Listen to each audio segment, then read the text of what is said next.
Hi everybody, this is Ernie1 on Podbean.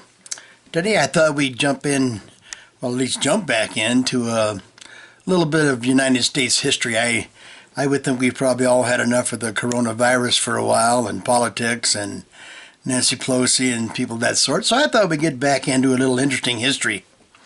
Tonight I'd like to talk about the Irish and German immigration.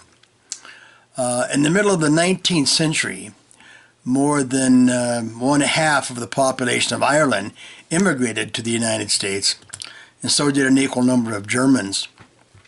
Most of them because of civil unrest, severe unemployment, and also inconceivable hardships in their homelands. The wave of immigration affected almost every city and almost every person in America. From 1820 to around 1870, over 7.5 million immigrants came to the United States, legally, I might add.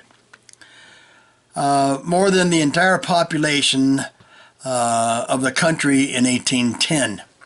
Nearly all of them came from Northern and Western Europe. About a third came from Ireland and almost a third from Germany. The burgeoning companies were unable to absorb all that wanted to work. Immigrants built canals, constructed railroads. They became involved in almost every labor-intensive endeavor in the country at that time. And much of the country was built on their backs, literally on those people's backs, who were really escaping real problems in those days.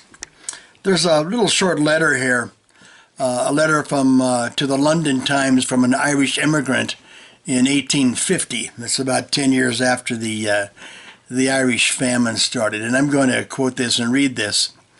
I don't know who the man's name was, but it says this.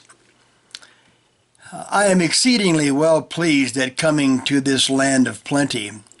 On arrival, I purchased 120 acres of land at $5 an acre. You must bear in mind that I have purchased the land out, and it is to me and mine an estate forever, without a landlord, an agent, or tax gatherer to trouble me. I would advise all my friends to quit Ireland, the country most dear to me. As long as they remain in it, they will be in bondage and misery. What you labor for is sweetened by contentment and happiness. There is no failure in this potato crop this year, and you can grow every crop you wish without manuring the land during life. You need not mind feeding pigs, but let them into the woods, and they will feed themselves in this land of plenty. Until you want to make bacon, of course. I shudder when I think that starvation prevails on such an extent in poor Ireland, where I'm from. After supplying the entire population of America, there would still be as much corn and provisions left us would supply the world, for there is no limit to cultivation or end to land. Here the meanest laborer has beef and mutton, with bread and bacon, tea, coffee, sugar, and even pies. The whole world year-round, every day, here is as good as Christmas Day in Ireland. That's how the immigrants, especially the Irish and German immigrants, felt when they got to this land. It was a land of opportunity, and they knew it. And we wouldn't believe the hardships that some of these people endured just to get here. And to do it legally, to come over on a boat and spend 20 days on a ship or whatever it was in those days. Anyway, from the decade from 1845 to 1855, more than 1 million Germans fled the United States to escape economic hardships. They also sought to escape the political unrest caused by riots, rebellion, and eventually a revolution in 1848. The Germans had little choice. Few other places besides the United States allowed German immigration. Unlike the Irish, many Germans had enough money to journey to the Midwest in search of farmland and work. The largest settlements of Germans were in New York City, Baltimore, Cincinnati, St. Louis, and Milwaukee. The vast numbers of Germans and Irish coming to America, hostility to them erupted. Part of the reason for the opposition was religious. All of the Irish and many of the Germans were Roman Catholic. Part of the opposition was political. Most immigrants living in cities became Democrats because the party focused on the needs of the commoners. Part of the opposition occurred because Americans in low-paying jobs were threatened and sometimes replaced by groups willing to work for almost nothing in order to survive.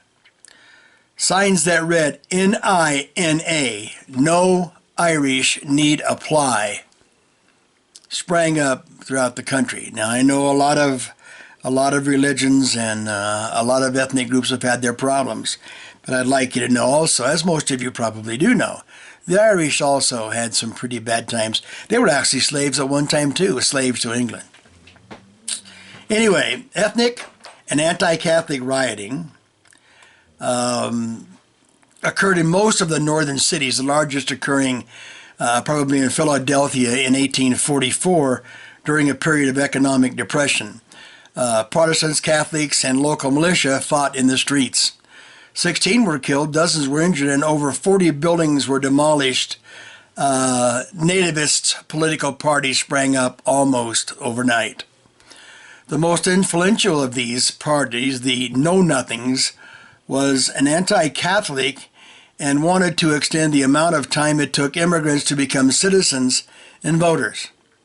They also wanted to prevent foreign-born people from ever holding public office. Economic recovery after the 1844 Depression reduced the number of serious confrontations for a time, as the country seemed to be able to use all the labor it could get in those days.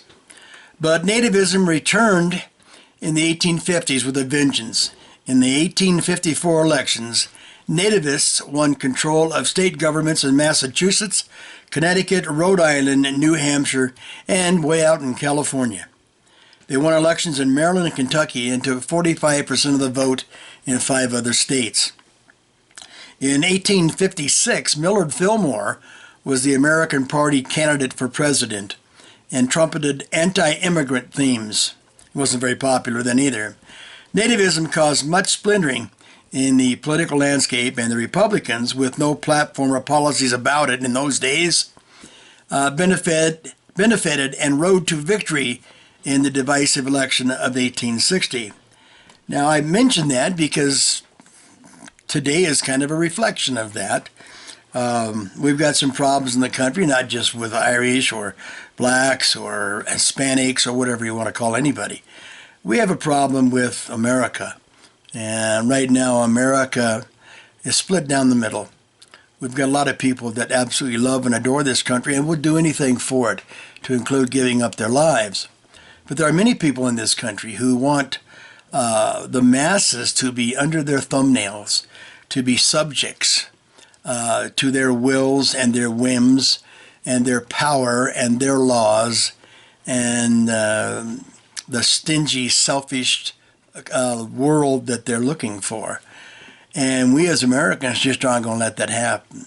If you remember, like I've seen before, I think somewhere probably on Facebook, in 1770 something or other, the British came over and wanted to take our guns, and we shot them. And that's probably what would happen again if they tried this again, if anybody tries this again. So keep in mind, know your history, know the history of your country, and know the things that we've gone through and the journeys that we've taken to get to the point where we are now. And we are a fine, fine country. We've got some problems right now with this virus. We're going to whip it. We always do. Americans are like that. We have a president that wants to lead us to victory. And my advice to most everyone, to everyone really, would be to get on the bandwagon. Let's see just how great this country can be without people like Chuck Schumer, Nancy Pelosi, the Clintons, and that group of just vagabonds, crooks and robbers and robber barons, whatever they are.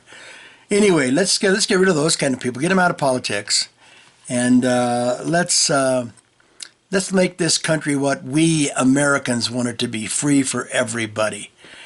And we're going to watch our borders, and there's not going to be any races. We're going to knock that out. So Black Lives Matter, you're probably on report, because we're all coming after all you bad guys.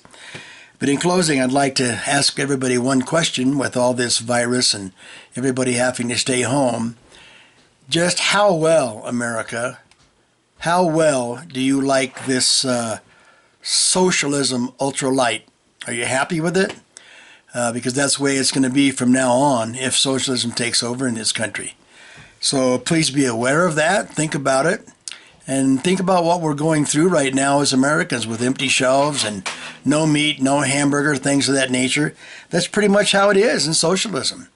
And you'll notice that the richer people in our country, the politician rich, that's the rich group that I condemn, because they got rich in politics, which was not supposed to happen. I can't find any place in the Constitution where it says, serve your country until you get rich, and then you can leave. I don't think so. Anyway, those are the things that we have to do. And in closing, I just want to say thank you for listening. Please pass this on to your friends and relatives. I'd like to have more followers than I have. I've gained a few, but I'd like to have some more. It'd be kind of fun, and maybe I would get more comments and more questions. That would be fine. So thank you for listening. God bless America. God bless the President of the United States. And God bless all the nurses and doctors and EMTs who are really busting their hump trying to take care of these sick people in this country. We got to take our hats off to them. And also the truckers and all the grocery clerks, because those are the groups of people that are really fighting for us right now. So God bless all of you. Stay tuned again. And like I say, please pass this around, and God bless each and every one of you. Thank you.